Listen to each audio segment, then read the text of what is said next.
Yali tokko lama sadii sagantaa keenya jalqabna waan ta'eef bakka keessan akkanuu qabattan kabajaan isin gaafanna.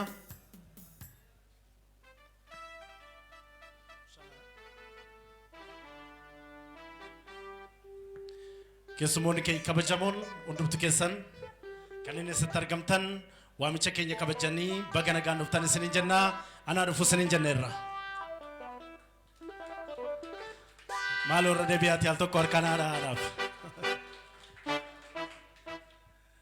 Yaa warra Booranaa kottaa buna dhugaa.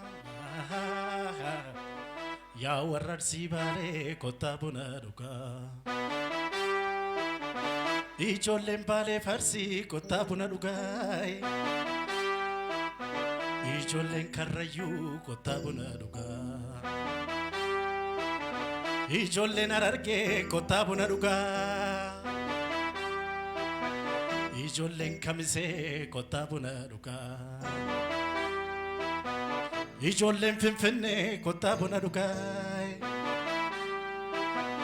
Ijoolleen Shawaa kottaa buna dhugaa. Ijoolleen Wallaggaa kottaa buna dhugaa. Ijoollee Lubbaaboor kottaa buna dhugaa.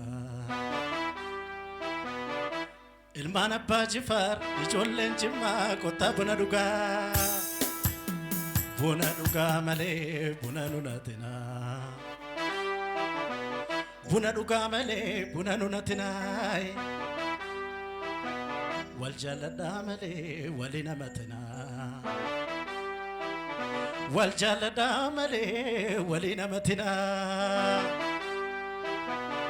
Muka hoomiyaa sololoo'ee sololoo qilleensi raaswee badii kottu yaa jorrokoo rakkataa bineensi nyaatu. Muka hoomiyaa sololoo qilleensi raaswee badii kottu yaa jorrokoo rakkataa bineensi nyaatu. Harkuma keessan bakkuma jirtanitti.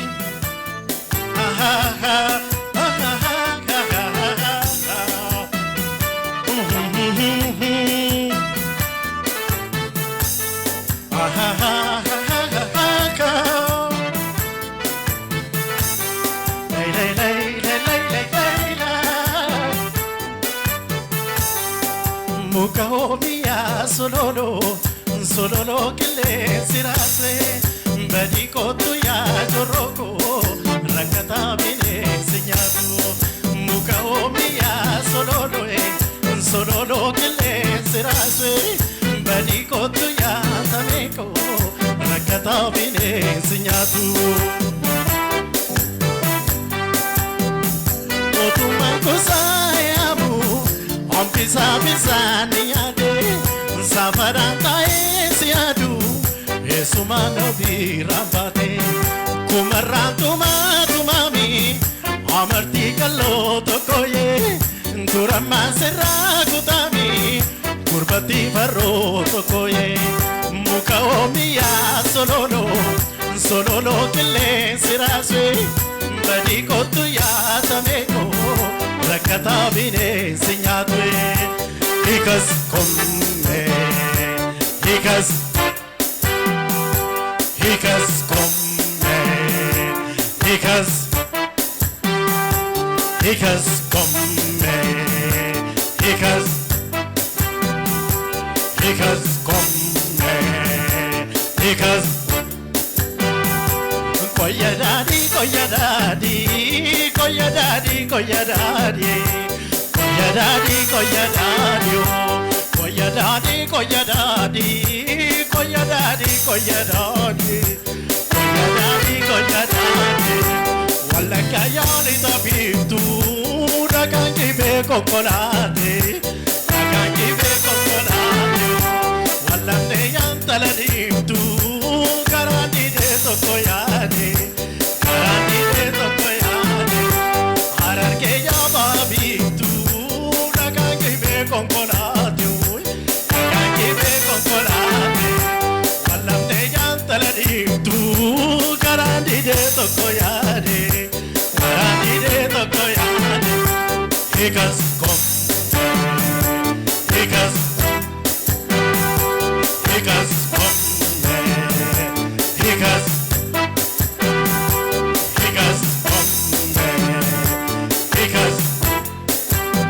guddaa galatoomaa fayyaanota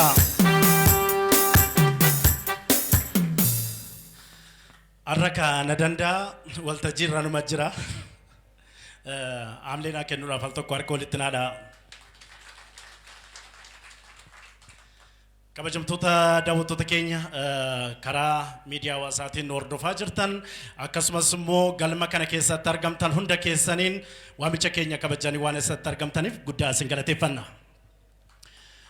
kabajamtoota gaazexeessota keenya, kabajamtoota artistoota keenya, deebi'ee immoo na beektu miti baay'een keessan na beektu nattaane abbaan qabeenyaa tokko asitti argameera kabajamoo Mansuur Jamaal baga nagaan argamteenna. Nattaane namni hin jiru yaadaan ture inni waan dhufeef guddaan galateeffadha. kabajamtoonni profeesaronni keenya barreessitoonni akkasumas immoo kabajamaan barreessaan kitaaba kanaa Abdii Getaachoo baga guyyaa irraa geessee sin jenna. Egaan kabajamtoota keenya Abdii Getaachoo kitaaba hin seene jedhu yeroo barreessu sababa adda addaatiin kitaabni kun godina Jimmaa irratti osoo hin eebbifamin hafeera. Kitaaba kana eentan bise kan jedhu rabbitti dhiifnee irraa baluu isaan beeku abaluun jedhanii garuu warreen maatii abdii taatan kitaabni kun ifatti as magaalaa Finfinneetti eebbifamaa jira. Warreen immoo akkuma kana akka kitaabichi hin eebbifamneef warri deemaa turtanis baga gammaddan eebbifamaa jiraan jedha. Baga gammaddan. Egaan guyyaa irraa kana warreen aartiin Oromoo dhimma kooti. Oromummaan na laallata. Seenaa aadaa afaan uummata Oromoo guddisuu keessatti gahee koo ba'achuun qaba. Jettanii dhuftanii asitti argamtan hunda keessan guddaa galateeffannaa. Egaan gara waltajjiitti Leellisaan fuuldura kootti natti mul'atu barreessaa Leellisaan gara waltajjiitti dhufee haasaa baga nagaan dhuftanii kan inni nuu taasisu ta'a jechuudha. Hanganni gara waltajjiitti dhufutti immoo nuti waltajjiirraa simboorsaa kasanii wajjin turru ta'a jechuudha. Kana malee immoo sagantaa keenya keessatti waa'ee kitaabichaa ibsuun jira. Qophiilee simboorsan adda addaa qabannee jirra. Hundumtu keessan immoo yeroo keessan guddanii waan isinitti argamtaniif guddaa isin galateeffadha. Ofiif immoo al tokko hamlee naa kenna.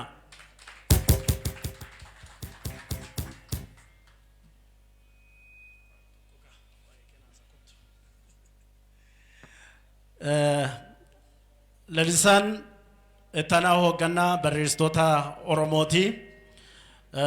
Kitaabota hedduu gulaaluudhaan sirboota hedduu gulaaluudhaan ni beekama. Keessattuu sirba Ceenni Gulaaleen karaa miidiyaa hawaasaatiin ni beektu.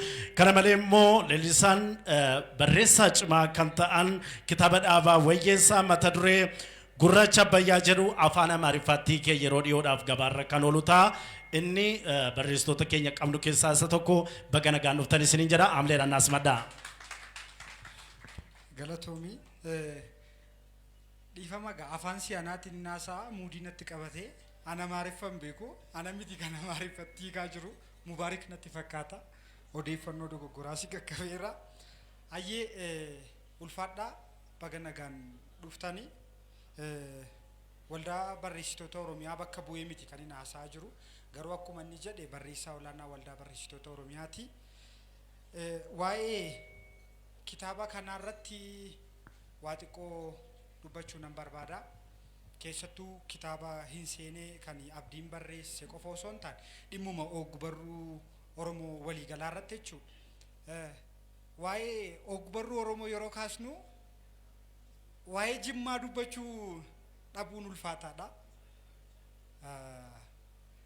Seenaa daldala garbaa biyya kanaa keessatti ijoolleen garbummaaf gurguramanii garuu immoo abidda bilisummaa qabsiisan ijoollee seenaa ogbarruu Oromoo qofa osoo hin taane seenaa ogbarruu Afrikaa keessatti maqaa gurguddaa qaban bara sanatti bara 1890moota keessa ijoolleen ogbarruu afaan Oromoo barreessuu jalqaban ijoollee Jimmaa, Iluu, ijoollee Wallaggaati. Waa'ee Jimmaa gaafa kaasnu waa'ee akka fedhee Daalleefaa waa'ee Ooshoo faa kaasuun Ooshoo Daalleefaa kaasuun keenya dirqama. Isaanii jechuudha jalqaba kan ogbarruu Oromoo yaada gara ogbarruu ammayyaatti fiduu jalqabe. Keessattuu bilillee baay'een keessan bareedina qofaan beektu garuu gumaacha isheen ogbarruu Oromoo keessatti taasiste gumaacha olaanaati ture. Magaalaan bulchiinsi magaalaa Jimmaa kitaabni afaan oromoo akka achittiin eebbifamneef dhiibbaa godhe gaafa jedhan tarii rakkoo seenaa wallaaluu tiimii bulchiinsa sanaatii laata jedhee yaada. Garee addaa uumee Jimma keessatti ogbarruu oromoo jabeessuudhaaf irratti hojjechuuf seenaa sana deebisee kaasuu danda'uu qaba ture. Jimma waa'ee miidiyaa oromootiinis yoo kaase maqaa dursaa qaba, waa'ee ogbarruu oromootiinis akkasuma jechuudha. Kan biraan waan waliigalaa ogbarruu oromoo bara ammaa kanarratti bara dukkanaa sana dukkana keessa ta'anii fuuncaa garbummaatiin yookaan daldala garbaatiin sababa fuulli isaanii gurraacha ta'eef sababa lafa bareedaa kanarratti dhalatan qofaaf gurguramaniitu garuu rakkina keessa ta'anii bilisummaa har'aa guddina ogbarruu har'aa isa abdiin barreessu isa ani barreessu isa nuti yaanee eebbifnu kan abjootani waggaa 100 fi wayi dura jalqaban har'a maalirra jira yoo jenne isaan dukkana sana keessa ta'aniitu kan eegalan nuti garuu ifa kana keessa teenye namoota murtaa'e kana taanee kitaaba eebbisuun xiqqoo ishee ulfaataadha. Itti yaadamuudha qaba jedhee yaada. Gama biraatiin ammatti warraaqsi ogbarruu haala gaarii irra jira, haala namatti tolu irra jira. Keessattuu waggoota 8 asitti namatti tolaa mata dureen wal fakkaachuu rakkoonni xixiqqoo jiru sun immoo gara fuulduraatti wanta institution waldaa barreessitoota Oromoo jalatti furamaa adeemu ta'a. Fakkeenyumaaf inseenii asitti eebbisaa jirra, inseeneen kan biraa immoo Naqamteetti eebbifamaa jira. Rakkoon akka kana gara fuulduraatti furamaa ni deema jennee yaannaa. Baga nagaan dhuftan ulfaadhaa. Abdii Galatoomii ulfaadha. Lalisaa guddaa galateeffannaa garuu hamileen itti xiqqaata. Barreessaa dargaggeessaa yeroo kanammoo barreessitoonni keenya kanaan dura yoo kitaaba barreessan eebbisiisuu miti kan isaan eeggatu mana hidhaa ture. Yeroo ammaa kanammoo bifa kanaan barreessitoota keenya jajjabeessuudhaaf warreen asitti argamtan guddaa galateeffannaa. Irra deebi'uudhaan kitaaba kana barreessuu keessatti immoo bu'aa bahii hedduu dabarteetta. Barreessaa Abdii Getaachoo guyyaa har'aa kana immoo baga geesse baga gammadde siin jenna. Kanatti barsiisaa muummee folkloorii fi ogbarruu Oromoo dhimmoota aadaa, aartii fi duudhaalee Oromoo irratti qorannoo 11 kan geggeessan haaromsa gadaa Maccaa keessatti miseensa koree seera baastuu kan turan muuxannoo barsiisummaa yeroo dheeraa kan qaban gargaaraa Piroofeesaraa Tarrafaa Mitikuu gara waltajjiitti dhufuudhaan waa'ee kitaaba kanaa gabaabsanii kan nuuf ibsan ta'a. Isaaniin kabajaan gara waltajjiitti naas maddaa.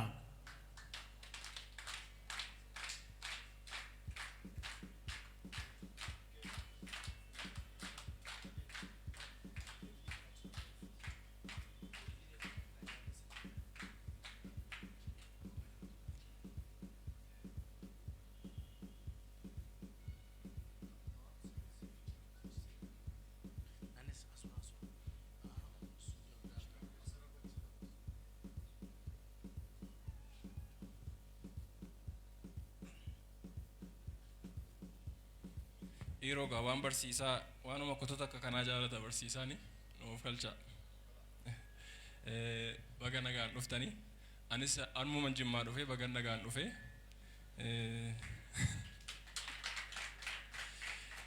dhuguma waan akka kanaa irraa hafuuni waanuma mallee Abdii I thank you waan kanatti waan na affeerteef gareen barsiisaa Kaamil Faas ulfaadhaan jedha. Odeeffannoo kana naa kennuu keessaniif jechuudha. Guyyaa har'aa ta'uusaa naa kennuu keessaniif isumaayyuu akkan dhufee saba kana fuulduratti dubbadhuuf carraa waan naa kennitaniif ulfaadhaa.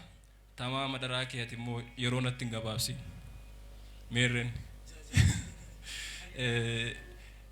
waa'ee ogbarruu Oromoo amma namni na fuuldura dubbate waa dubbatanii turan. Ogbarruun Oromoo akkamittiin deemee as ga'e yookaan immoo akkamittiin sadarkaa amma jiru kanarra magaalaa Finfinnee keessatti dhaabatanii waa'ee ogbarruu dubbachuu miti, miidiyaadhaan tamsaasuu miti.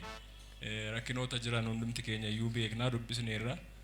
Isa keessa darbee immoo iyyuu dargaggeessi akka kana dargaggeessi lafaa ol dhufaan barreessee kitaaban barreessee hoodhaa ogbarruu Oromootiif hangubaachee hoodhaa jennaan namni harkatti gaafa diduu ka'u aarii mamee akka nama aarsu yookaan immoo akka namatti dhaga'amu namoonni seenaa waa'ee ogbarruu dubbisan sirriitti hubatu jedhee yaada. Kanaaf kan inni dhufuu kootti baay'ee gammadee sin arguu koottis kan hin baay'ee gammadeef jechuudha. Walumaa galatti ogbarruun maal jechuudha yookaan immoo literature afaan Ingiliffaatiin sina tsuuf afaan Amaariffaatiin jedhamu kun maal fayyada saba tokkoof ogbarruu Oromoo maaliif jenna? Saba tokko maal gumaachaa yookaan immoo warri itti wareegamaa turan maaliif itti wareegamaa turanii kan jedhu irratti waa dubbachuun gaariidha jechuudha. Namoonni maaliif jibbu namoota waa'ee ogbarruu hojjetan kana namni maaliif jibba? Keessumaa immoo gama siyaasaatiin gama mootummooleetiin maaliif irratti xiyyeeffatama namoota kanarratti? Namoota karaa aartii deeman, namoota karaa ogbarruutiin deeman maaliif xiyyeeffatama jettanii yoo kaastanii inni jalqabaaf inni guddaan ogbarruun dadammaqina uuma yookaan immoo namoota dadammaqsa akka isaan dadammaqan akka isaan dorgommii keessa galan godha jechuudha. Kanaaf warri aangoo qabu namni yoo dadammaqe yookaan immoo dorgommii keessa yoo gale aangoo kanarraa fudhata. Inni qabeenya qabu qabeenya kanarraa fudhata. Wal sodaachuudha jechuudha. Beekumsa uumaa, kalaqa uumaa, dandeettii uumaa, tokkummaa uumaa, sabboonummaa uuma jechuudha irra caalatti immoo. Sabboonummaa ofitti amanamummaa uuma jechuudha. Namni waan afaan isaatiin barreeffame gaafa dubbisu, namni waan afaan isaatiin sirbame gaafa dhaggeeffatu, namni aartii garaagaraa afaan isaatiin hojjetame gaafa ilaalu ofitti amanaa deema, sabboonummaan jabaachaa deema jechuudha. Warri sabboonummaa jamaata sanaa yookaan immoo garee sanaan barbaanne immoo akka wanti sun bahuun barbaadan yookaan immoo akka wanti sun hojiirra ooluun barbaadan jechuudha. Kanaaf kitaaba kana keessatti waan kanatu jira jechuudha. Wantoota sabboonummaa nama geessan, wantoota ofitti amanamummaatti nama geessan, wantoota jaalala biyyaatti nama geessan, jaalala saba ofiitti nama geessan elementoota akkasii of keessaa qaba waan ta'eef warri jibbu dhugaadhuma qabaaf jibba yookaan immoo dhugaadhuma qabaa fi sodaata jechuudha. Ogbarruun damee adda addaa qaba. Isaan keessaa asoosama isaarra eebbisiisuudhaaf dhufnee as jirru kana jechuudha. Asoosamni kun hojii saayinsii, hojii kalaqaa, hojii aadaa wantoota garaagaraa walitti fidanii kalaqa ofiitti dabalanii yookaan immoo yaada ofiitti dabalanii yaada sana mi'eessanii bareechanii barreessuudha yookaan immoo bareechanii namootaaf dhiyeessuudha jechuudha. Gama kanaatiin asoosamoota afaan Oromootiin jira yoo fudhanne asoosamoota muraasa maqaa dha'uu dandeenya jechuudha. Isaan iyyuu asoosamoota bara 1980 keessa barreeffaman yookaan immoo waggoota almost gara waggaa 25 waggaa 20 keessa barreeffaman jechuudha. Isaa asitti warri barreeffaman baay'een isaanii ariitiidhaan waan barreeffaman yookaan immoo namoonni miiraan waan barreessan jechuudha. Dubbisuu irraa yookaan immoo waan dubbisan sirriitti gaffageessanii barreessuu dadhabuurraan kan ka'e jechuudha. Amma waan sana faallessuu argaa jirra. Yeroo ammaa kana immoo yeroo gabaabaa kana jidduutti immoo dargaggoonni barreessanii xiiqiidhaan yookaan immoo naa'ummaadhaan barreessanii waan duraan jibbaa turre sana namni maaliif ariitiidhaan barreessaa waan hin mi'oofne waan gabaa irratti hin gurguramne waan halkan tokko barreessanii bulan kana maaliif barreessu jennee ijoollee qeeqaa turre nuti. Gaafa waa'ee ogbarruu Oromoo barsiifnu namoota akkasii qeeqaa oolla jechuudha. Quuqaa sana, qeeqa sana, gaabbii xiiqii ijoolleen maaliif barreessuu dadhabanii, dargaggeessi keenya maaliif barreessuu dadhabe, akka Dhaabaa Wayyeessaa faatti, akka Isaayyaas Hordofaa faatti maaliif barreessuu dadhabanii jennee qeeqaa turre jechuudha. Dhuma kanarratti gaafa arginu kitaaba Dhaabaa Wayyeessaa fa'aa yeroo sana barreessan, kitaaba Isaayyaas Hordofaa fa'aa yeroo sana barreessan, kitaaba Kumsaa Burraayyuu fa'aa yeroo dheeraa dura barreessanii har'a immoo yeroo ammaa kana keessatti kitaaba sana fakkaatu, kitaaba sana walgitu yookaan immoo kitaaba sana nu irraanfachiisuu danda'u argachuu keenyatti waan gaarii yookaan immoo gammachuu guddaatu namatti dhaga'ama jechuudha. Kana maaltu na jechisiisee yoon jedhee achi keessaa ragaaleen fuudhee isinitti hima jechuudha. Tokkoffaa asoosamni waa'ee kalaqaati, waa'ee suuraa miiraa yookaan immoo imagination yookaan immoo imaginarii waan jennudha. Inni kan biraan immoo qooqa mi'aawaadha. Asoosama tokko kan jaallatamu yookaan immoo akka jibbamu kan taasisu jechuudha. Kalaqa jechuun maal jechuudha? Waan jiru irratti hundaa'u yookaan immoo haala qabatamaa naannoo sana jiru irratti hundaa'u jechuudha. Asoosamni hojii kalaquuti. Wanti kalaqamu garuu waan jiru sana irratti hundaa'uu qaba jechuudha. Jimma keessa maaltu jira, Finfinnee keessa maaltu jira, waan qabatamaa sana irratti hundaa'a jechuudha. Kanaaf hojiin abdii wantoota kana irratti hundaa'a jechuudha. Iddoo seenaan sun itti hojjetame namoonni seenaa sana keessatti kalaqaman sunniin haala qabatamaa naannoo sana faana jiru yookaan immoo hawaasa sana fakkaatu agarsiisu jechuudha. Kana agarsiisuudhaaf immoo suuraa miiraa fayyadamu. Waan sana suura kaasee yookaan immoo viidiyoodhaan waraabee namatti agarsiisu. Jechaan namatti agarsiisa jechuudha. Jecha filatee namatti agarsiisa jechuudha. Filannoon jechootaa yookaan immoo jechoota mi'aawaa filachuun, qooqa mi'aawaa filachuun karaa ittiin asoosamni akka jaalatamu godhu tokko jechuudha. Kanaaf asoosama kana keessatti qooqa mi'aawaa filachuu pilaas iddoo sana fakkeessuu pilaas maal kan biraa immoo suuraa miiraatiin waan sana agarsiisu jechuudha. footoo yaada namaa keessatti kaasuu jechuudha. Yeroo namni gadde maal ta'a? Yeroo namni gammade maal ta'a?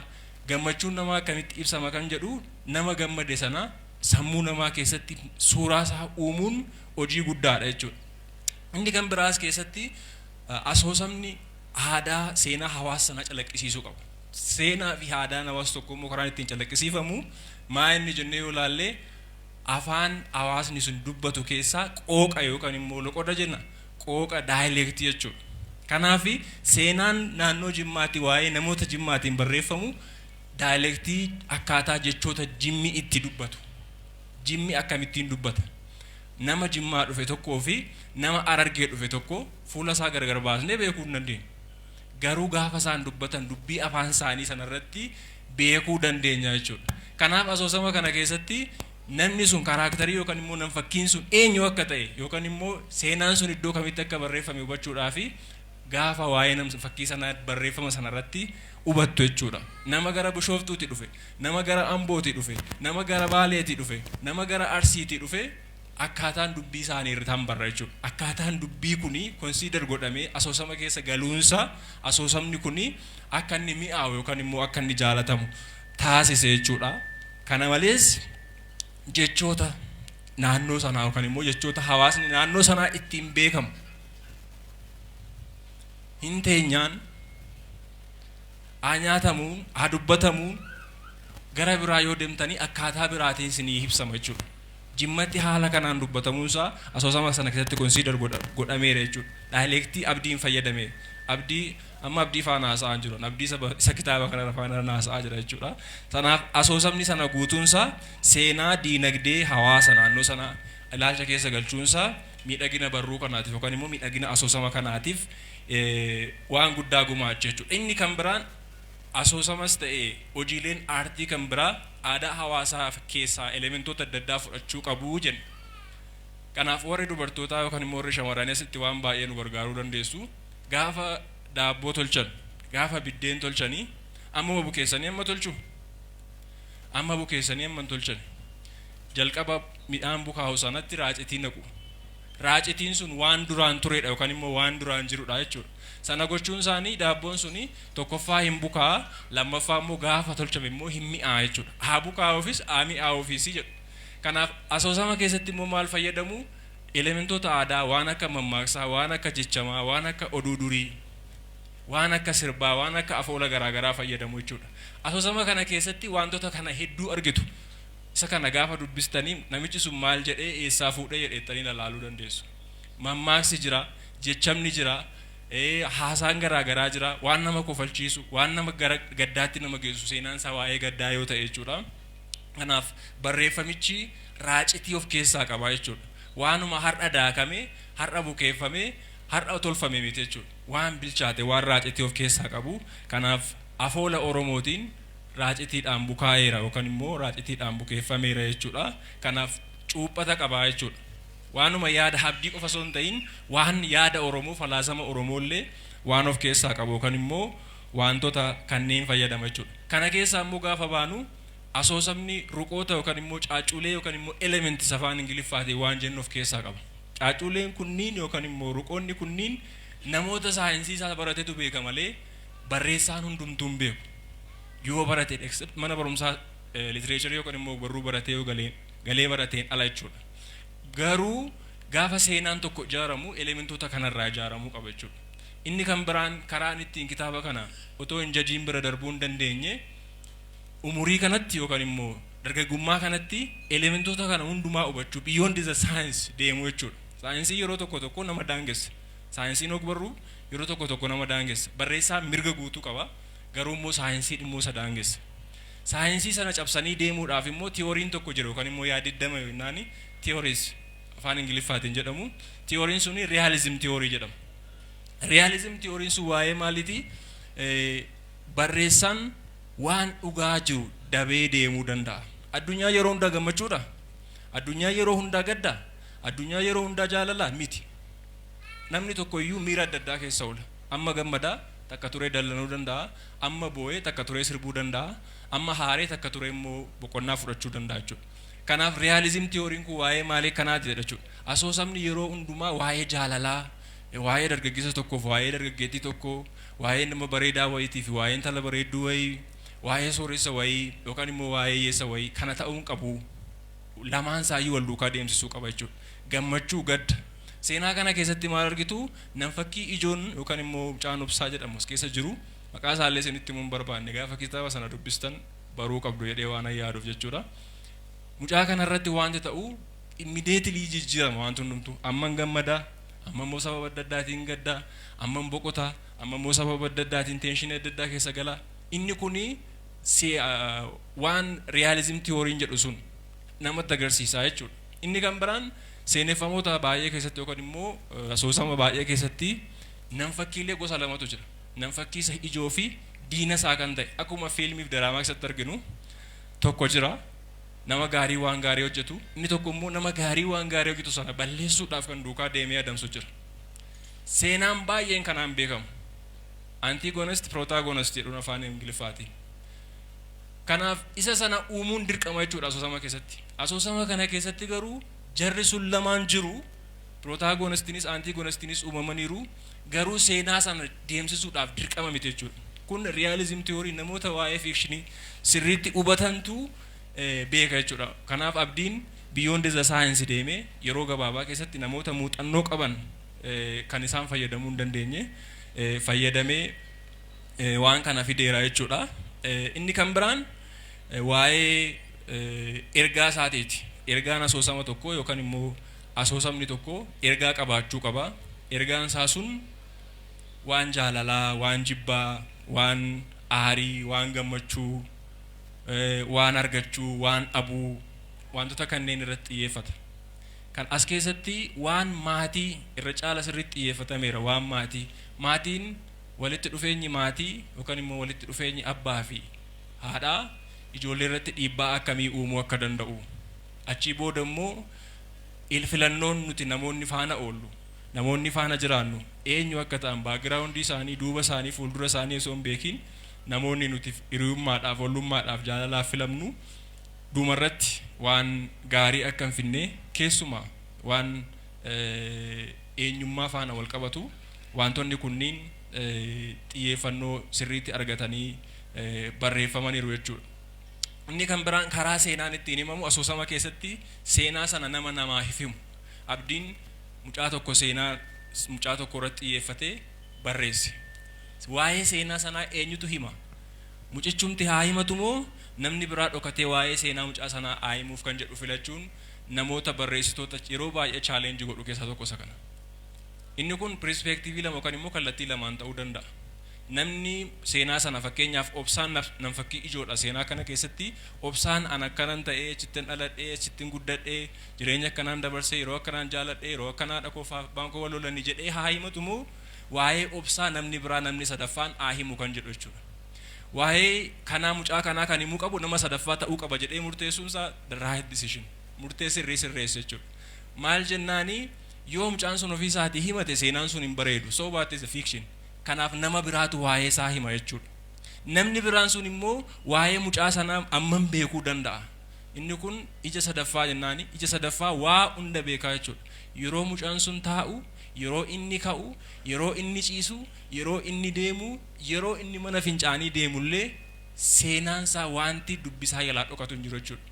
Kana kan filachuu danda'u seera kana kan fayyadamuu danda'u yookaan immoo mala kana kan fayyadamuu danda'u barreessitoota muuxannoo yeroo dheeraa qaban barreessitoota yeroo adda addaa kitaabota adda addaa barreessanii kitaabota sanaan milkaa'uu dadhaban kitaaba isaanii isa dhumaa irratti gaafa dhufanii hojii akkasii bareedaa kana fidanii dhufu jechuudha. Garuu amma jalqabumaan yookaan immoo yeroo dhuma jalqabaatiin seeneffama kana ija sadaffaadhaan himu ija sadaffaa keessaayyuu immoo ija sadaffaa isa hundumaa beeku isa baas galas nam fakkiilee achi keessa jiran hunda isaanii tokko isaanii beeka. Kan obsaa qofa miti. Kan hiriyaa obsaas, kan haadha hiriyaa obsaas, kan abbaa obsaas, kan haadha madadis. Naroonni kun iddoo adda addaa jiraatu for that matter. Inni kaan Bishooftuu jira, inni kaan Jimmaa jira, inni kaan iddoo adda addaa jira. Namoota kana hundumaa iddoo isaan jiranitti beekee namni waa'ee isaanii himu abdii osoo hin ta'in nama seenaa sana seenessedha jechuudha yookaan immoo nama seenaa sana himudha waan ta'eef nama sana kalaquu danda'uun yookaan immoo nama sana tolchuu danda'uun isa tokkodha jechuudha. inni kan biraan waa'ee haala jiruuf jireenya hawaasa naannoo sanaa jechuudha. Yoomeessa jennaan yookaan immoo afaan Ingiliffaatiin setting jedhuun. Settingin sun waan sadii of keessaa qaba. Tokko yeroo of keessaa qaba. Yoom kan jedhu. Inni kan biraan immoo eessa kan jedhu iddoo of keessaa qaba. Inni kan biraan haala hawaasummaa naannoo sanaa. Hawaasni naannoo sanaa dubbii isaa, uffannaa isaa, nyaata isaa, hojii isaa, diinagdee isaa illee dabalata jechuudha. Kanaaf achi keessatti kan baay'ee nama rakkisu iddoo akkanaatti namichi tokko dhalatee yeroo akkanaatti mucaa tokkotu guddatee jedhanii himuu miti. Haala hawaasummaa sana sirriitti hubachuudha jechuudha. Haala hawaasummaa sun maal dabalata? Nyaata, dhugaatii, qonna, hojii waan hundumaa dabalata jechuudha. Kanaaf haala hawaasummaa sana akkuma jalqaba irratti siniin jedhee kalaquu danda'uun dandeettii barreessaa kanaa isa kan biraati yookaan immoo isa olaanaadha jechuudha. Inni kan biraan safuulee hawaasni Oromoo qabu ibsuu. Fakkeenyaaf waa'ee moggaasa maqaa, akkaataa maqaan ittiin nama moggaafamu, waan jireenya baadiyyaa, waan loogaa yookaan immoo haasaa, waan akka kanaa kana, waan uffannaa, waan dhugaatii, waan nyaataa, akkaataa eebbitti eebbifamu, akkaataa sirbitti sirbamu, kana hundumaa himuun jechuudha. Isa kan biraati jechuudha. Keessumaa iddoo tokko tokkotti immoo jechoota irraanfataman yookaan immoo dagataman isaan kanneen seenaa kana keessatti tokko duubaan booksiidhaan natti boottifachaa jira. Kana ibsuu danda'uunsaa jechoota fakkeenyaaf jechoota namoonni baay'een hin beekne waan akka mukukkula yookaan lookoo waan kanneen kunniin hedduu isaanii tarreessuun hin danda'ama. Interest of time I'm going to jump it. Inni kan biraan waa'ee qooqaati. Qooqa gosa sadiitu jira. Qooqa dubbii hidilee, qooqa dubbii adhidilee fi qooqa jiddu galeessaa jennaan. Isa kana jechuun jechoota amma formaalii naasa'aa jira, dubbii idileen dubbachaa jira. Informal jechoonni ta'an immoo jiru. Jechoota fakkeenyaaf yeroo hiriyummaa waliin haasoftu shuuf maal waliin jedhu miti. Isaan kunniin jechoota idileeti. Jechoota kana hundumaa jechoota sadarkaa hundumaa fayyadamuunsaa dandeettii kitaaba kana keessatti argine isa kan biraati jechuudha. Kanaaf inseeneen kallattii hundumaan yookaan immoo karaa hundumaan kitaaba milkaa'edha. Abdii baga milkooftan jedha. Galatooma.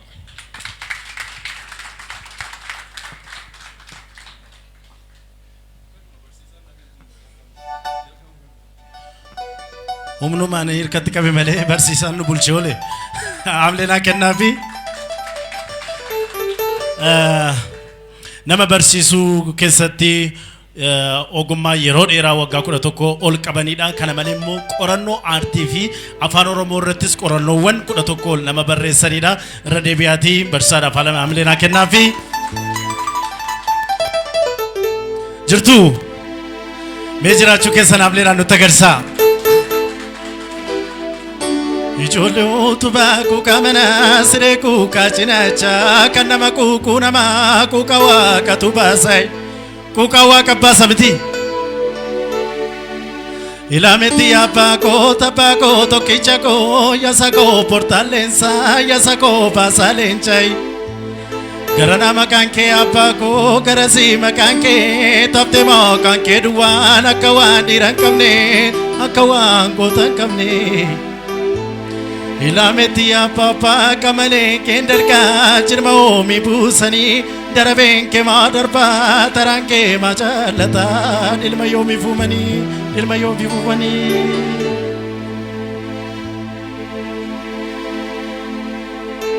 Ashaara shaarii gugubadaaki ajjeesa jeesi faachaan garmaamsi callee mataa kee qilleensa raasee. Ada side se rabbi pada se gerar gurbe amma tani wali lalun injiru arkana dati tenye wali lalu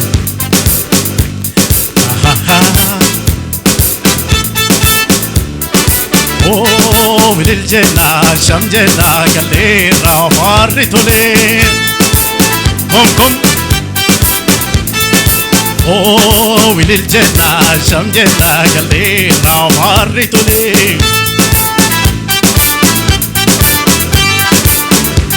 mati ko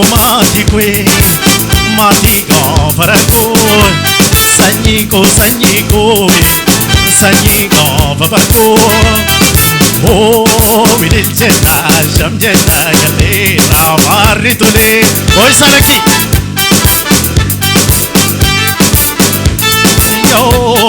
yooma gugurrareessa yoone yooma gugurrareessa yoono akka ijoollee keenyaa yaa birroode qotanii daraaruu yaa birroode baddaa wal waamanii yaa birroode gamoo wal gargaaruu yaa birroode naadaaleen kootuu yaa birroode kaneen kataa galtii yaa birroode naa godii doodoo yaa birroode godeen kataa galtii yaa birroode yaa seeni yooda kambooni jitooda siyaadee marooko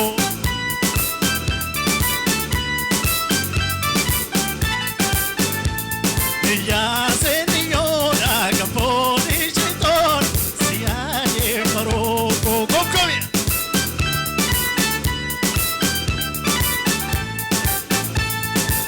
yaa seerakaa siyaadee rakai yaa seeree siyaadee mbulee boofti gammoojii hinaadu yuusai yoomuu siyaadu hirbaatan buusuu keessa midhaanii imimmaan buusakaa keessa garaanii baala geeshee baala laaduu maalla geessee maamla yaaduu anyikii jirbii boofee daalachaa asikii sirbii korree sobdee raawwatee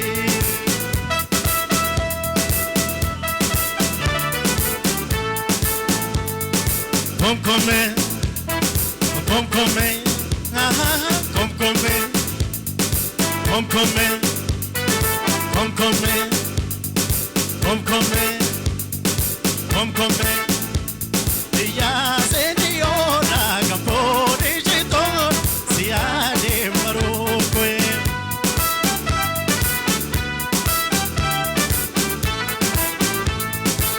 Yaa serakai siade raka. Yaa serule siada mbule. Bofti kamoji inatu yusai yomu siadu irbatan buusu keessa midhaanii imimmaan buusakaa keessa garaanii baala geeshee baala laaduu maalla geessee maamna yaaduu anyikii jirbii boofee daalachaa asikii sirbii korree sobdee raawwataa.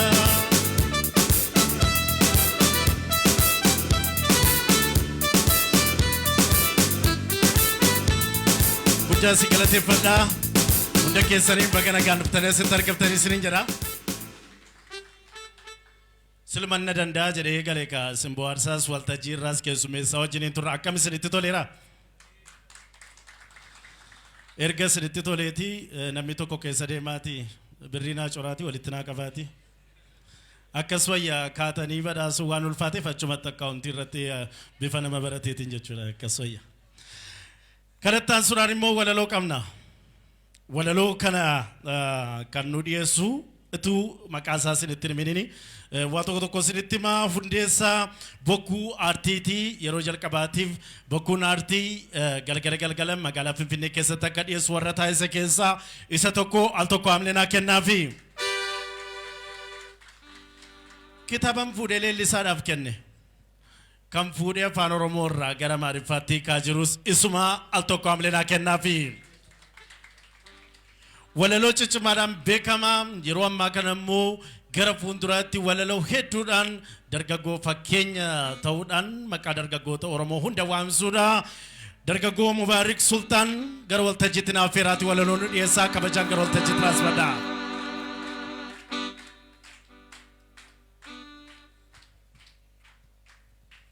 Galatoma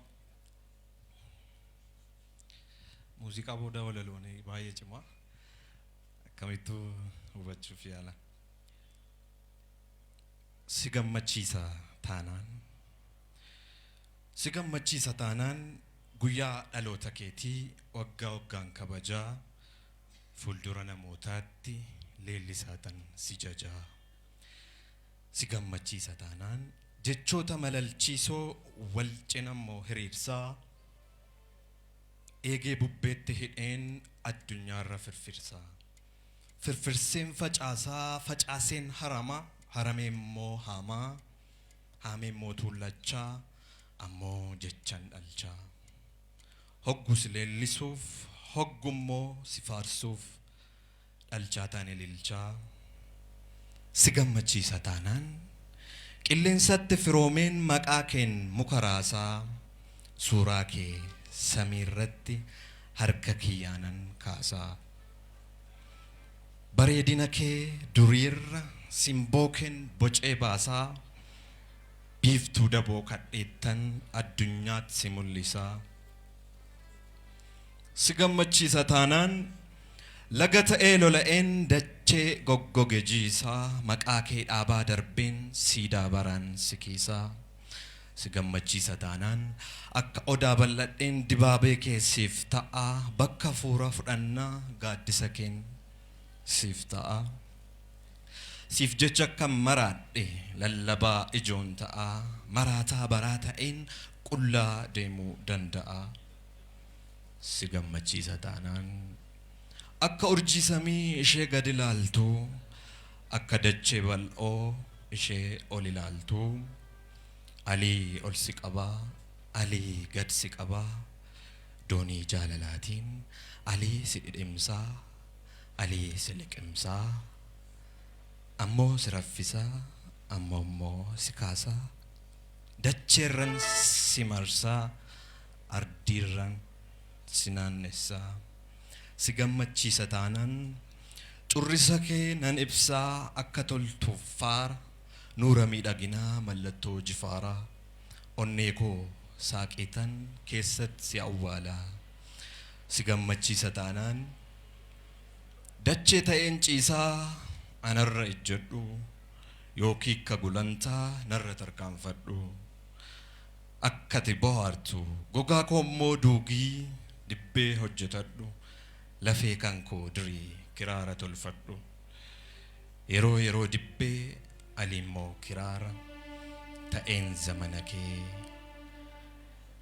si'iin tajaajila si gammachiisa taanaan du'ee dhabamuun koo dachee onnee saaqeen dursee of wareegaa ofiif of awwaaleen ofittuu maragaa ardii dharaadheenseen bakka dhugaa dhaqaa silas duhan ooltuu silas dhufuun ooltuu jannata kees taa'een dhufaatii kee eegaa barbaaddachaa haqa galatooma abdii geetaachoo baga gammadde ulfaadhaatiin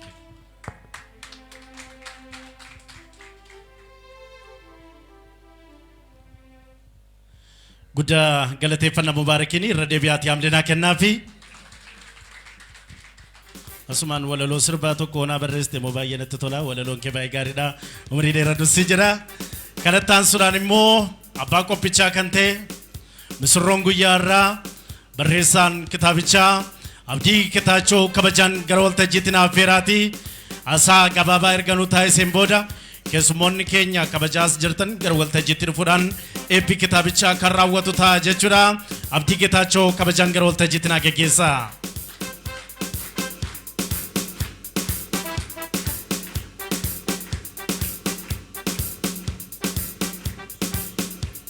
galatooma ulfaadhaa waamicha koo kabajanii dhufuu keessaniif kabaja guddaa nisiniif qabaa ammallee irra deebi'ee ulfaadhaa isiniin jechuun barbaada. Egaa tarii eebbi kitaaba kootii akkasitti ta'a jedhee yaanneen ture namoota baay'eedha sagantaa kanarratti naman kanan affeeruu barbaadee ture. Sagantaa bal'aa fi guddaadha kanan qopheessee ture namoota baay'eedha kanan sagantaa kanarratti affeeruuf qopheessee sagantaa bal'aa kan maatiif jaallattoonni aartii bakka garaagaraarraa Jimma qofa osoo hin taane Arsiirraa kan dhufan jiru ijoollee Wallaggaa kanaaf argaman jiru bakka garaagaraarraa Finfinnee dabalatee sagantaa koo hirmaachuuf dhufanii ture wanti hundi qophii ta'ee ture haa ta'u malee akka ani yaadituun taane waan ani hin seenetu ta'e hin seene jedheetu man dhiise ani saganticha garuu sagantaa bareedaa qopheessinee turre waan rabbi fedhe yookaan rabbi eeyyametu ta'a waan ta'eef har'a garuu rabbi eeyyamee jennaan ta'ee jira galata rabbi jechuun barbaada duraan durse. Ammas garuu isin jaallattoonni artii dinqisiifattoonni artii ogbarruun Oromoo akka ol ka'uuf namoonni yaaddan dhiphattan keessattuu magaalaa Finfinnee keessatti immoo yeroon qaaliidha. Magaalaa Finfinnee keessatti sagantaa irratti hirmaachuuf nama sitti argamtan abbootiin qabeenyaa jirtu, piroofeesaroonni jirtu, moodeelonni jirtu, hojjettoonni mootummaa fi egaa dooktaroonni as keessa jirtu hojii keessan irraa yeroo qabdan irraa murtanii ana jabeessuuf aartii Oromoo bira dhaabachuuf dhufuu keessaniif dhugaa kabaja guddaan isiniif qaba. Dhugaa irra deebi'ee ulfaadhaa isiniin jechuun barbaada. Ani kitaaba kana yeroon barreessu bu'aa ba'ii baay'eedha kanan dabarse. Yeroon isiniin jedhu kitaaba kana yeroon seenaa isaa nama natti mirraa dhagahu hangan barreessee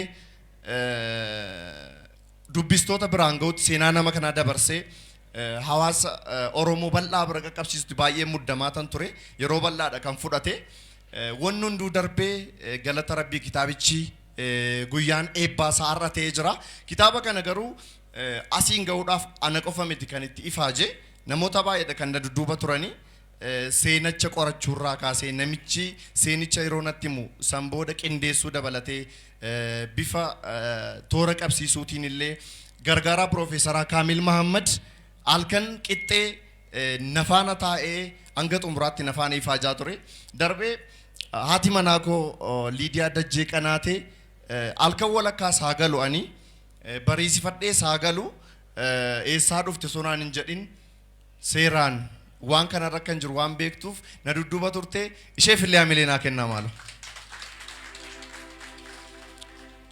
Darbee obboleessi koollee gumaata guddaa naa godhee darbee namoonni hiriyoottan koo sagantaa koo milkeessuuf magaalaa Jimmaa irratti na cinaa dhaabbachaa turan torbee lama guutuu sagantaa koo miidhagsuuf kan na bira ture obboleessa koo tamaam takkaalliin maaloo naa galateeffadhaa.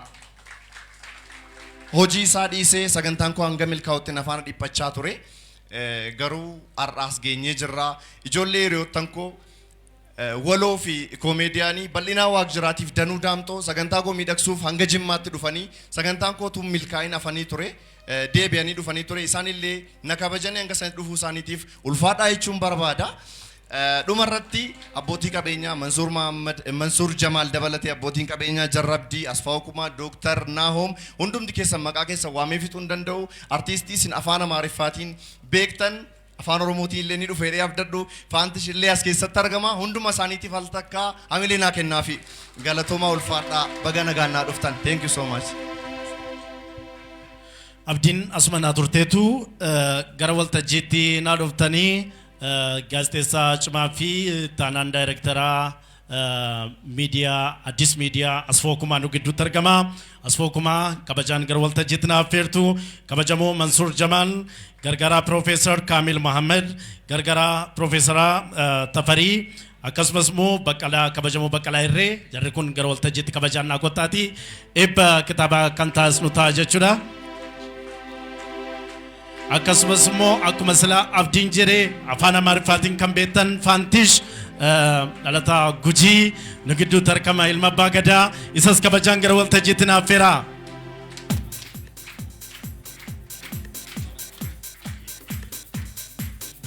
Abbaa qabeenyaa abdiinis kabajaan gara waltajjiitti nu dhufta isis kabajaan si affeerrirra abdiinis gara waltajjiitti nu kottu eebba kitaaba kan taasisnu ta'a. Koreen kitaaba qopheessan gara waltajjiitti kitaaba nuu fidaati.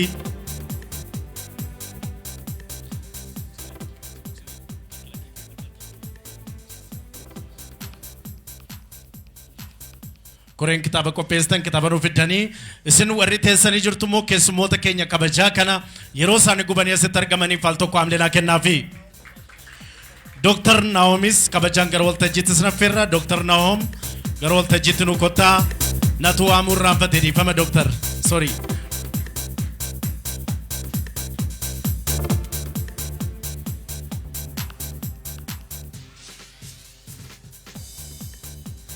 sagantaa eebba kitaabaatu gaggeeffamaa jira amlee nu kennaa fi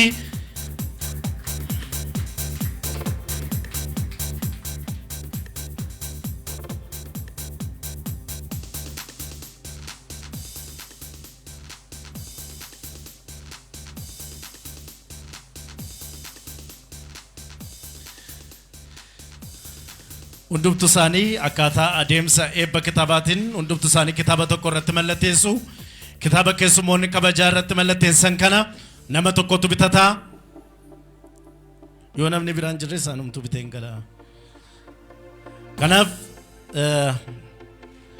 hundumtu keessummoonni keenya asitti argaman hundi isaanii mallatteessu kitaaba tokko irratti jechuudha.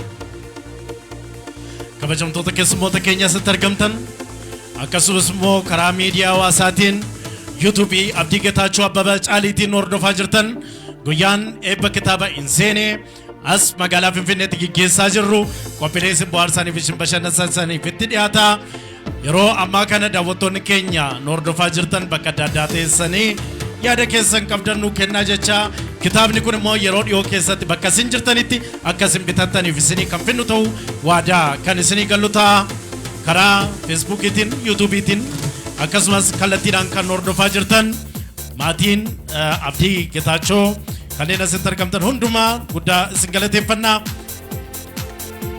kanneen galma kana keessatti immoo yeroo keessan gubdanii argamtanis guddaa isin galateeffannaa jechuudha.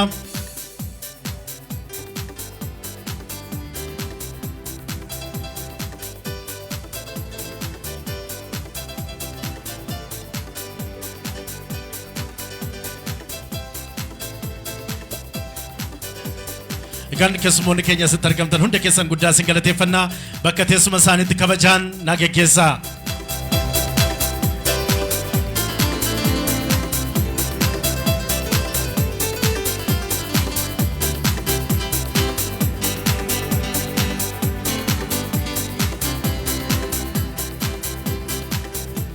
Kitaabichi eebbifameera al tokko irra deebi'aatti yaablenaa kennaa fi keessummoonni keenya kabajaa asitti argaman martu kitaaba isaan irratti mallatteessan qaama bitatuuf yerootti gurgurru jechuudha nama bitatuuf jechuudha sababni isaa mallattoon hundumtuu irra jira qaaliiwwan Oromoo ijoollonni babbareedonni keenya waltajjiitti ba'anii kanneen irratti mallatteessan kana eentu bita kan jedhu gatiin ka'umsa kitaaba kana Profeesar akkanaan jedhetti gatiin ka'umsa kitaaba kana 500 jedhee 500 namni bitu yoo jiraate isatti dabarsinee kennina jechuudha yeroo qabnu yeroo keenya qusachuudhaaf gaggabaabsinee inni kun meeqattan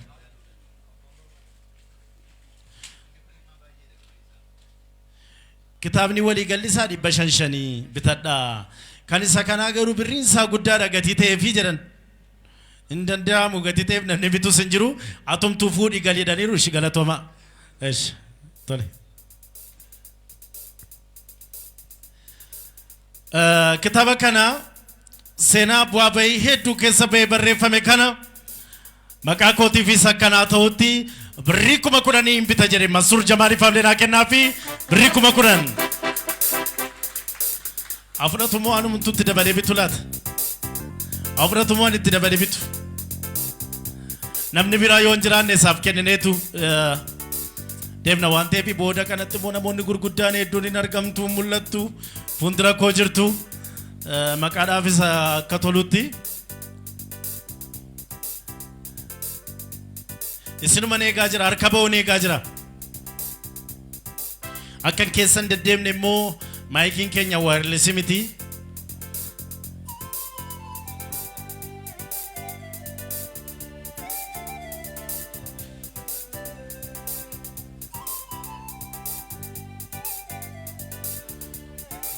كتابة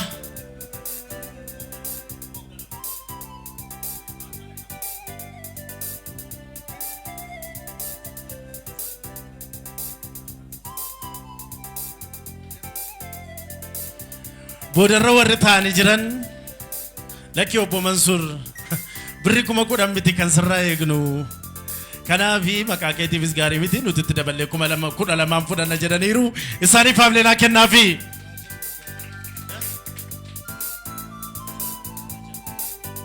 Rajan waan gaarii birri 12,000 birri 12,000 kenninuufi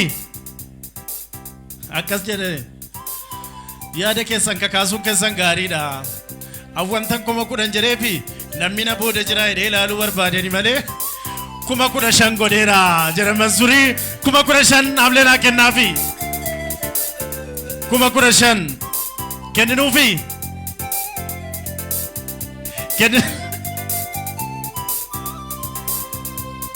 Kuma 15,000 kenninuufi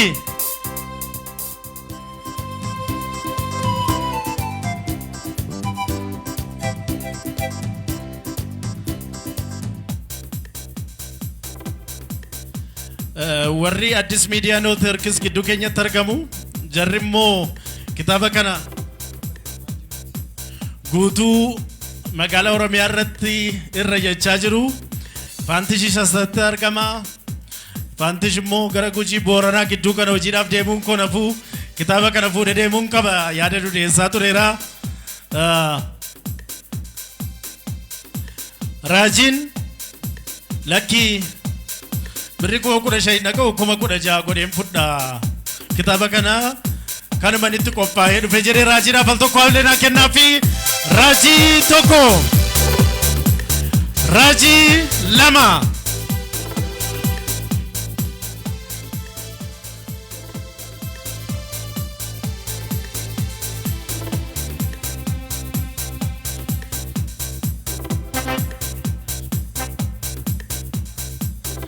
Raajiin 16,000 jedhee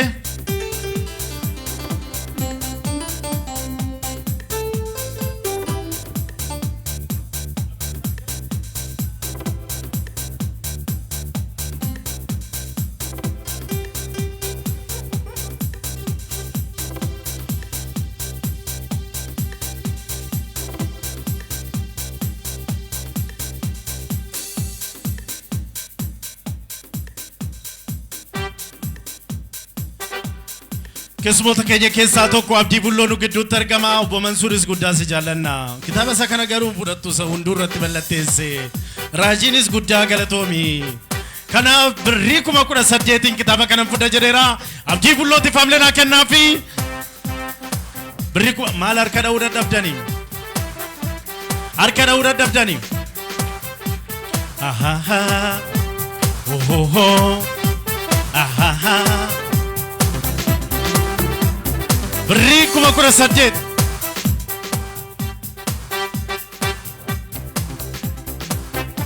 birrii 18,000 fudheen gala warra kaaniin galatoomaa isiniin jechaadha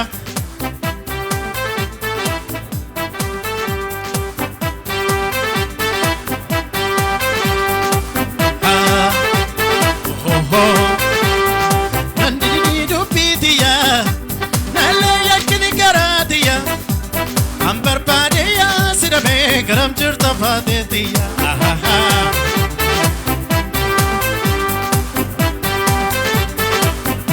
birrii 18,000 abdii fudhatee galu lakkoofnuufi tokko lama lakkoofnuufi lakkoofnu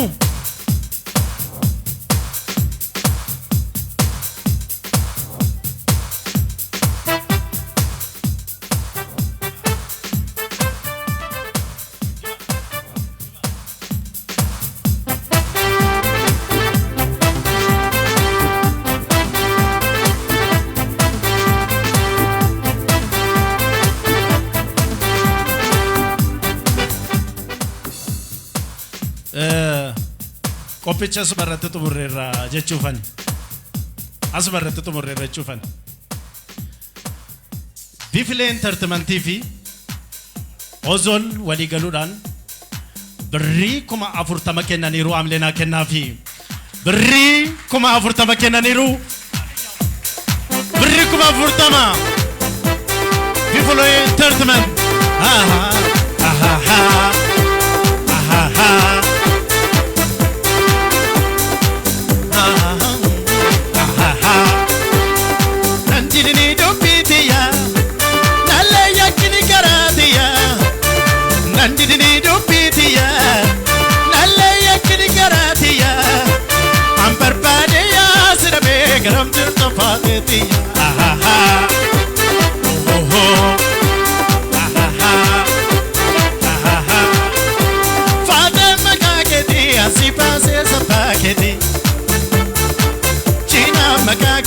Así pase esa paquetita. Wawa kisi ke ne baat bitun reketi. Wawa kisi ke ne shin bitun reketi. Ambar pade oh, ambar pade ya sirabe garam tirta pate diya.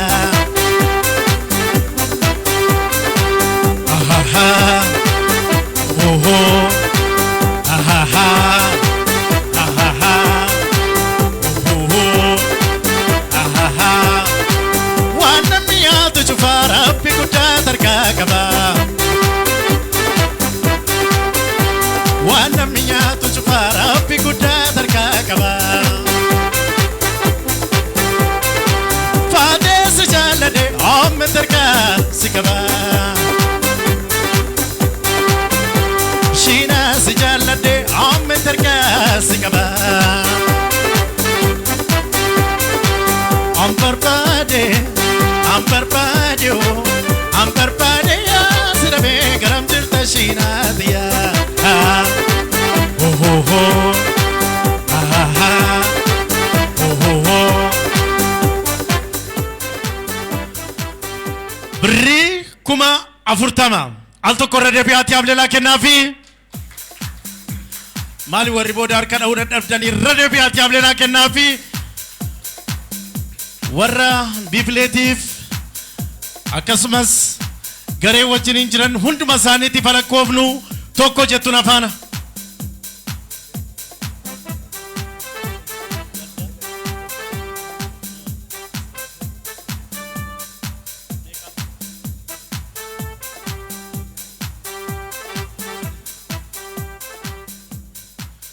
Nagaan boqodhu mallas jechuun mala.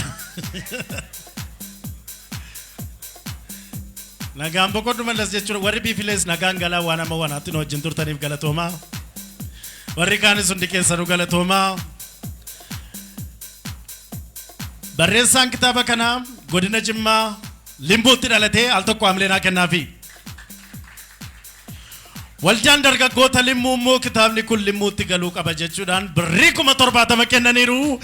Ahaha ahaha ahaha ohoho ahaha gara limmuutti galaa jira birrii 70 ahaha anis al tokko waldaa dargaggoota Lubbaa Booritti dawwaleen gaafadha malee maanan salphistanu. Bilbilin jettani? Anis bilbilee waldaan dargaggoonni Lubbaa Boor yoo qopheessan nan kenna jedheeni. Waldaa dargaggoota limmuu birrii 70 lakkoofnaa tokko jedha.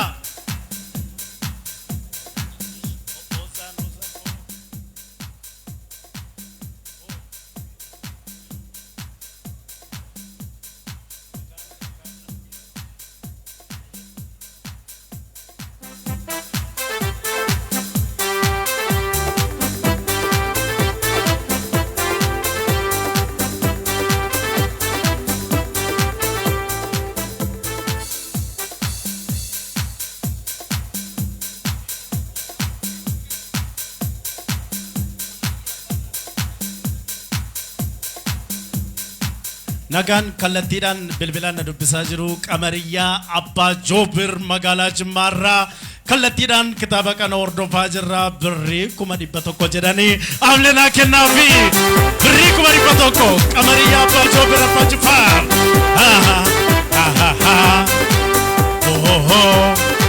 bilbila adda addaa biyya laaf biyya keessaan kallattiidhaan nu bilbilamaa jira. Ozaan guddaa si galateeffannaa nu jiraadhu. Ozaanis abbaa qabeenyaa Finfinnee keessaa isa tokkodha.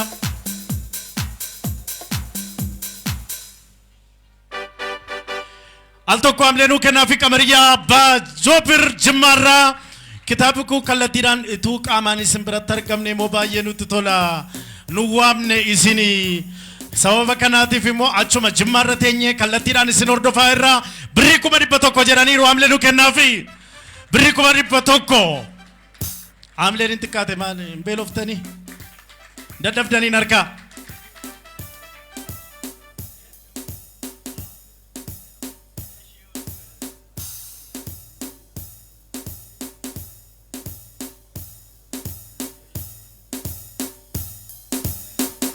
warreen immoo kallattiidhaan nu hordofaa jiran Ameerikaa jiran jechuudha. Kitaaba sarratti mallattaa'e kun nu harkaa ba'eera. Isa kanan dorgomnu garuu birrii 60,000 kitaaba kan biraa hin binna jedhaniiru amleenuu kennaa fi kitaaba kan biraa yoo isinii danda'ame gareen silas baatani kitaaba isa nu 60,000 binnu irratti nu mallatteessaa isinii jedhaniiru adaraa mallattoo keessan warra Ameerikaa jiraniif irra nu taa'isaa fi amleenuu kennaa fi Jimmaa qamariyyaa abbaa Joobir birrii 100 warreen kallattiidhaan nu hordofaa jirtan miseejis nu erguu dandeessu nu bilbiluu dandeessu sagantaan keenya xumuruu irra gahaa jira. Kanaaf kallattiidhaan warreen nu hordofaa jirtan hunda keessaniin kitaabni hin seene eebbifamaa jira. Shamarman yaa shamarman yaa shamarman amleen jiru yaa shamarman yaa shamarman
warri Jimmaa kitaaba kana 100 binna jettaniittu galatoomaa.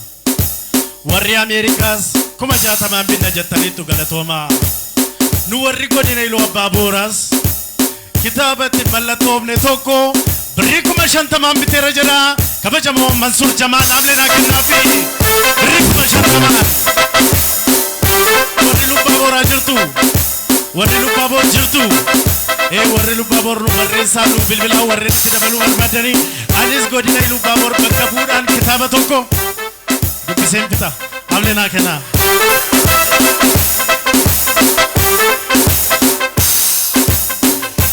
Mansuur Jamaal birrii 50,000 kitaaba itti mallattoofne tokko fudhateera guddaa si galateeffannaa. Warreen Ameerikaa jirtan mallattoo malee isiniin erginu jechuudhaan kunoo koreen gara waltajjiitti baan isinii mallatteessaniiru isin warra jirtan al tokko amleenaa kennaa fi kitaabni kun birrii 60,000 gurguramee gara Ameerikaa kophaatti naa kaayisa Ameerikaa arginu anis mallatteessuu laata Ameerikaa dhaqu kophaatti kan obbo Mansuur Jamaal ammoo manaa kennaa fi isa namni biraan jirootee kitaabni kun Jimmaatti adde qamariyyaan birrii 100 bitaniiru. Warreen Ameerikaa kitaaba kan biraa birrii 60,000 bitaniiru. Godina Iluu Abbaa Boor bakka bu'uudhaan kabajamoo Mansuur Jamaal 50,000 biteera. warreen asitti argamtan hunda keessaniin guddaa galatoomaa baga gammaddan baga irra keessan isiniin jenna amlee bakka tokkotti naa kennaafi. Shamarran argee.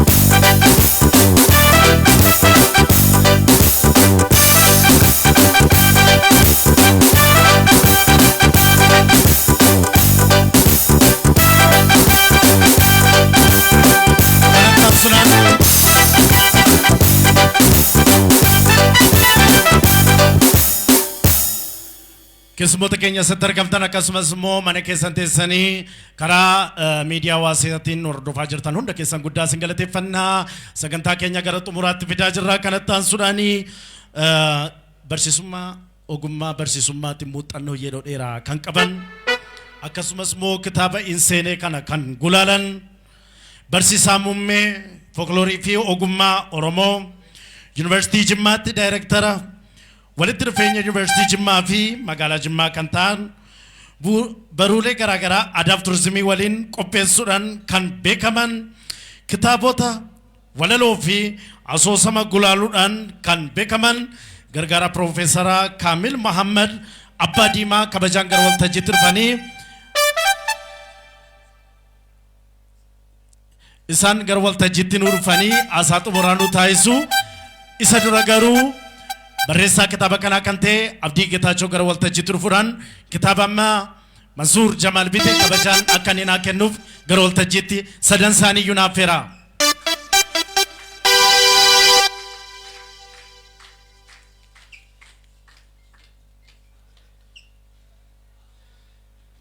Amlee nuu kennaafi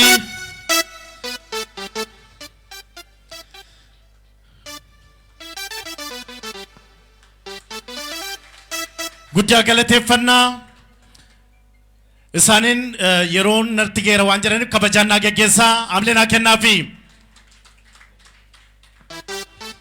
Galatoomaa ulfaadhaa ani baay'ee dheeressu garuu Finfinnee keessatti akkanatti afaan Oromoo dubbachuun maaf carraa argachuu guddaan gammadaa.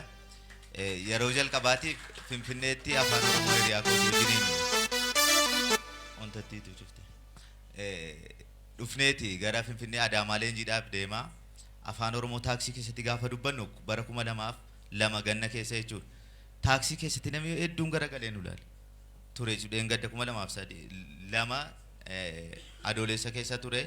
Sanaan booda eegga qeerroon sosocho'ee ka'e bilbila namni hundinuu kaasee afaan Oromootiin haasaa ture jechuudha. Amma immoo kitaaba eebbisiisaa irra galatooma. Jimmaan keessattis rakkoon uumame rakkoo Oromummaatiin rakkoo garaagaraatiin waliin qabatu maqaa Jimmaas hin madaalu aadaa Oromoo aartii Oromoo guddisuudhaafis bulchiinsis fedhii guddaa qaba. Haa ta'uuti garuu bulchiinsuma irratti namoonni tokko tokko ittiin wal rukutuudhaaf jecha olola oofameen jechuudha. Sagantaan sun kan haqame sagantaa haqamuu isaatti hedduun gaddine gammachuu guddaa qabna. Mucaan ol guddata waan ta'eef anis gammadeera jechuudha. Har'a kitaabni kun Amazon irratti maxxanfamee jira yeroo ammaa. Mismaarreen mataa keessa gadhaa'amuudhaan tuuja baataa deemaa jedhee raayyaa abbaa macaatu jedhee. Kanaaf mucaa kanaaf hamilee ta'a waan ta'eef waan guddaas miti. Sababni isaa aartii Oromoo dhiisaati. Kan Amaaraa warri barreessaa turan kan akka Abbee Gubbeenyaa fa'aa aspaaltii irra utuu deemin du'ani kitaabuma barreessan jechuudha. Kitaaba barreessitoota rakkoon akkasiin maquun nama waan ta'eef akka guddaatti ilaallu jechuudha. Warri Jimmaas qopheessuudhaaf socho'aa turtan sagantaan kun asitti bakka giddugala Oromootti eebbifameera waan ta'eef baga gammadan isiniin jedha. Aartiin Oromoo daran guddataa deemaa jira. Sababni isaa kitaabni seeneen kun yeroon gulaalu yeroon dubbisu dogoggora qubee saayinsii isaa tokko tokko yeroon ilaalu abdiidhaan situ barreessee fahin jedha ture bilbilee. Kitaaba kana sii miti kan barreessan jedha maaliif umuriin isaa xiqqaadha. waa'ee ogbarruun baranne kitaaba baay'ee nama ajaa'ibu ture dubbistanii argitu waan afaaniin jejanii dhiisanuu miti jechuudha barsiisaa rafeen isin inni jeje waanuma isin argitanu haa ta'uutii garuu uummanni Oromoo waa'ee ogbarruu irratti waa'ee aartii irratti waliin falmuu yookiin gandatti geessuu yookiin siyaasatti geessuu hin qabu jedhee yaada. Kan PP miti, kan ABO miti, kan KFO miti jechuudha. Ogbarruun kan uummata Oromooti. Akkasitti hubatamuu qaba. Hanqina kanatu jira waan ta'eef warri immoo kana irratti duuluu irraa utuu kitaaba dubbisanii eenyu hundinuu jechuudha. Inni utuu kitaaba dubbisee namuu waa'ee aartii, waa'ee Oromummaa kan ijaaree asiin ga'e barreeffama qabaachuu keenya jechuudha. Safaarii koomiidhaan inni itti duulaa jirruuf afaan Oromootiin maaf hin barreessineedha. Kanaaf asumaan waan kan yeroo dubbachuufani afaan Oromootiin isa barreessu nama keenya isa mindeessu galatoomaan siniin jedhe jechuudha. Barsiisaa guddaa isaan galateeffannaaf leenaa kennaafi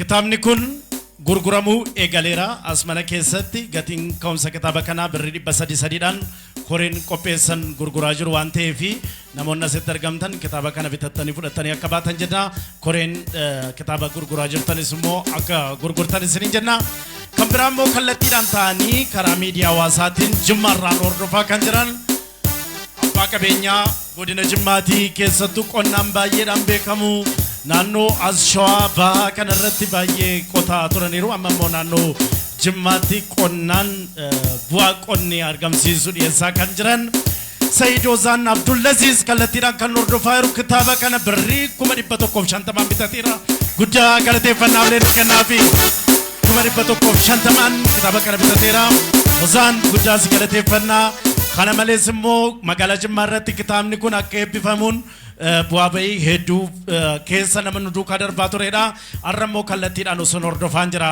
otoon isin bira taa'ee kitaaba kana isin waliin eebbisiisee guddaa natti tolaa ture garuu kallattiidhaan isin hordofaan jira waan ta'eef birrii 150 jedheera leenaa kennaafi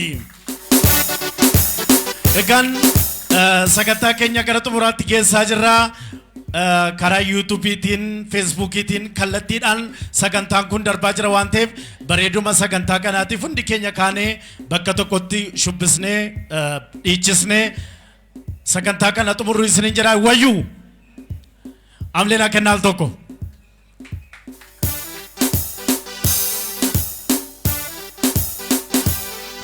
kana malees immoo daawwattoonni keenya hedduun guddaa sin galateeffannaa abdii geetaachoo kitaaba kana waan barreesseef guddaa galatoomii sa'aatii kana kaasnee Amaazonii irraa buusnee ilaalaa jirra jedhanii warreen kaanis warreen biyya keessa biyya alaa bakka adda addaa teessanii kitaaba kana bitachuu hin dandeenye Amaazon irratti fe'amee jira waan ta'eef warreen dubbisuu eegaltan guddaa sin galateeffannaa warreen eegalle immoo jalqabaatii dubbisaa isiniin jenna asitti birrii 300 gurguramaa jira Amaazon irraa immoo buufadhaatii dubbisaa isiniin jenna irra deebi'uudhaan abdiidhaan bakka gammadde jennaanii hundi keenya al tokko kaanee shubbisnee gannas waan ta'eef waliin taphanneet qophii kana kan xumurru ta'a jechuudha sila akka aadaa seenaa uummata Oromootti jaarsa biyyaa eebbisee kan xumuru jaarsi biyyaa immoo otoo isaan isin keessa sagantaa jalqabne waan ta'eef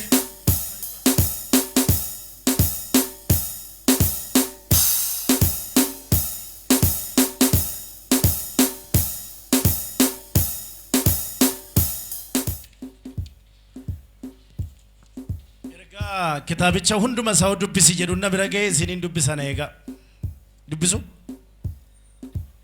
hunduma isaa amman dubbisutti amlee naa kennaati amma kana iyyuu teessaniitu baay'ee isin hin tursoon isin turse sa'aatii 2 qofan isin tursa waan ta'eef eegalaan jira yaadannoon kitaaba kanaa artiist Hacaaluu Hundeessaa Boonsaa fi abbootii gadaa Karrayyuutiif haa ta'u jedha.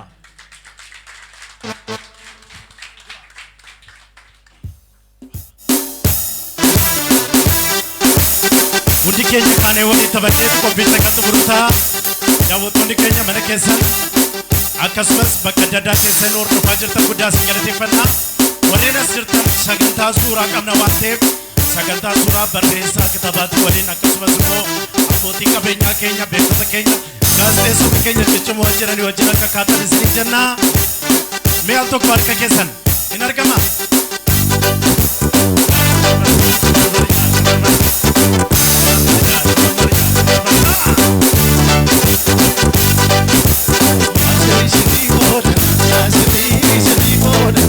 I'm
Warri suuraa kaatan qophii suuraatti buufama deebii suuraa waliin kaatu qophii keenya suuraa dhimma irraa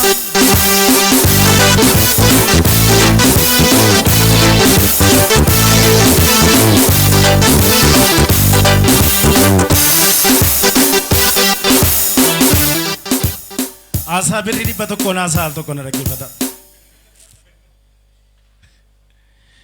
Akkaawuntii kennu erginaan jedheera galatoomii abbaa koo harkatti kan dhibbanaa kenne akkaawuntii irratti moomee kanaa galchana booda namichi kun al tokko amleenaa kennaa fi sirbaa akkasumas immoo waltajjii keessummeessaa waan nu bu'aasteef guddaan si galateeffadha.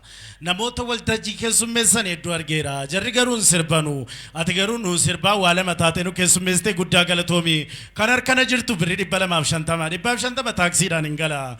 100 jedhee na badhaasee al tokko amleenaa kennaa fi saa kana kaatanii bakka waltajjii kanatti keessummoota kabajaatti kaatanii sirna suuraa ka'uu jira waan ta'eef suuraa barreessaa kitaabaa Abdii Geetaachooti wajjin sirna suuraa ka'uu jira. Kabajamtoota daawwattoota keenya karaa miidiyaa hawaasaa yuutuubii akkasumas immoo feesbuukii Geetaachoo Abdii Geetaachoo Abbabaa Caaliitiin hordofaa turtan guddaa isin galateeffannaa. Kitaabni inseenee bifa ho'aa kana fakkaatuun as magaalaa Finfinneetti giddugala mana nyaataa kakuu maammeetti bifa kana fakkaatuun isin eebbisiisneerra. Kanattaan suuraan immoo nyaanni aadaa baay'een jira mana kakuu maammee. Qororsaa barbaadan ancootee yoo barbaadan keessattuu immoo warri daadhii barbaadanis yoo jiraate asitti bu'aaraa isiniin jenna. Sirni sagantaan suuraa ka'utti fufaa turtii gaarii galatoomaa kabajamaa isiniin jenna.